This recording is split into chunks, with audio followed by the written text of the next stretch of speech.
Welcome to Victory News. It's Monday, September the 23rd, 2024. I'm Greg Stevens, along with Mike Garofalo and Tim Fox. Fiora Hernandez is on assignment, and these are the stories that we're watching for you right now. Kamala Harris has accepted CNN's invitation to debate on October 23rd, despite Donald Trump insisting they won't face off again.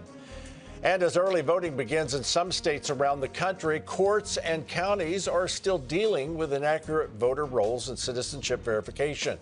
Ahead, we'll talk with the Executive Director of Grassroots America, We the People, JoAnn Fleming. Joining us now is the leader in the Constitutional Conservative Movement, Executive Director of Grassroots America, We the People, the largest all-volunteer constitutional conservative organization in the state of Texas. JoAnn Fleming, welcome back to Victory News.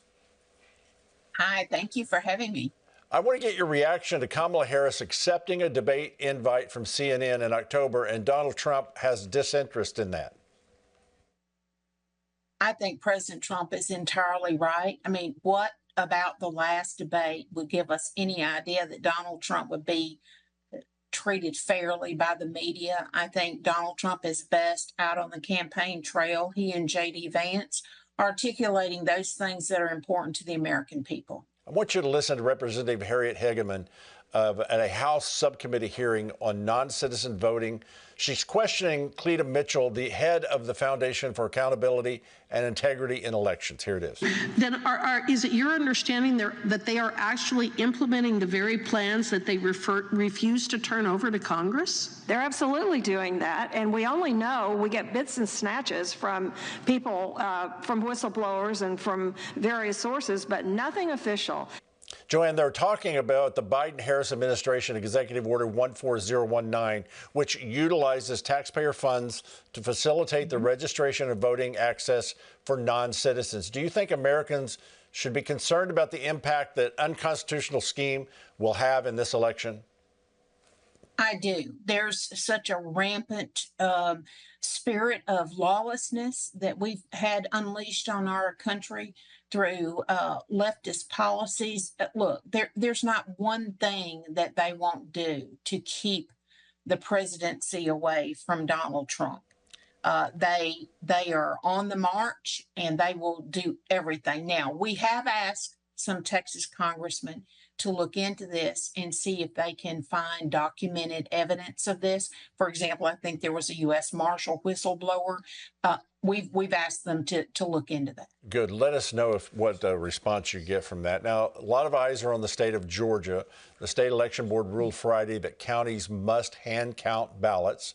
How do you think that will affect the integrity of the elections in the Peachtree State?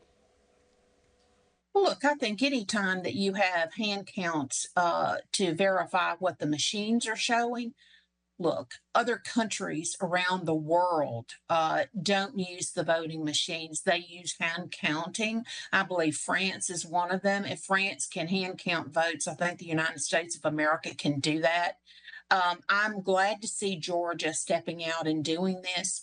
It's very important. Now, look, it's a change because everybody went after the machines, but the ease of voting at a machine has damaged the ability to audit election results. If you cannot audit the results of an election, you can't be sure of it.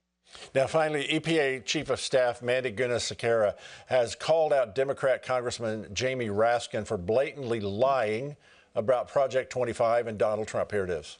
Ranking Member Raskin, you reiterated and have created a boogeyman that just isn't there. I did author the EPA chapter on Project 2025, but in the course of that, I did not work with President Trump, with any of the people who work for him directly or his campaign. Okay, to that point, Project 25 was authored by the Heritage Foundation, not the former president. Or is there some kind of secret anti-American cabal, as liberal Democrats would have us believe, voters, and want voters to believe that this group is? Oh, look, the Heritage Foundation has been working on projects and plans for a new conservative administration since 1981. There's nothing frightening about this. If you want government smaller, if you want the bureaucracy contained, and if you want local government and parents empowered in education, there's nothing frightening about Project 2025 or the Heritage Foundation. All right, JoAnn, thank you so much for clearing that up. We'll bring you back in just a moment. All right, let's bring back in JoAnn Fleming. Now, JoAnn, the Democrats have been working to make the killing of preborn, unborn children a political issue for 2024. We just heard how a federal judge has now blocked a state law that prohibits adults from assisting minors to get an abortion without parental consent. And does it seem like liberals are constantly trying to rob parents of the right to protect and guide their children? Oh, absolutely. And this is straight out of the socialist Marxist, secular handbook. They are anti-God, they're anti-life, they're anti-parent. They want to put government in the place of everything that would protect life. They want to make sure that government tells you what you can do. And actually, what they're doing is facilitating abortion trafficking. And they are intent on exalting the God of death in this country. And it is a shame. And I hope that people will rise up against it, because we cannot expect God to bless a nation that tolerates this. Valid point. JoAnn, the day after the second assassination attempt on Donald Trump, the Los Angeles Times ran this headline: "Think Trump isn't really serious about being a dictator? Think again." While the media continues to blame Trump for those who try and kill him, he is constantly called Hitler, a threat to democracy, and someone who will take all the rights of American citizens away. Why didn't he do all that in his first term in office, JoAnn, if he was going to do it at all? Oh, absolutely. That is the question. Because Donald Trump did everything he could do to put America back on the right track, and that means on the side of the people. Now, did Donald Trump make mistakes? Well, sure he did. He trusted the bureaucracy, and he trusted some of his feckless advisors. So our prayer is that God is sending him godly wisdom, people filled with wisdom to give him good advice. But let me tell you what. They are afraid of a man who is not afraid of them.